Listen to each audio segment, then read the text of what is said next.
Many believe that in war, anything is allowed. Deception, betrayal, and brutality become normal. But Islam says, no. Even in war, morality matters. When the Prophet Muhammad, peace be upon him, prepared his companions for battle, his commands were clear. Do not harm women, children, or the elderly. Do not destroy homes, farms, or trees. Do not kill the wounded or those who surrender.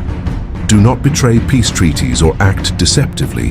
At the Battle of Siffin, Imam Ali upheld these same values. No attacks on the injured, no ambushes on retreating soldiers. Water was provided even to the enemy. Sneaky or deceptive attacks were forbidden. Victory had to be earned with honor. In Islam, how you win matters as much as winning. Victory without justice is no victory at all. Even in war, Islam teaches dignity, mercy, justice, and truth.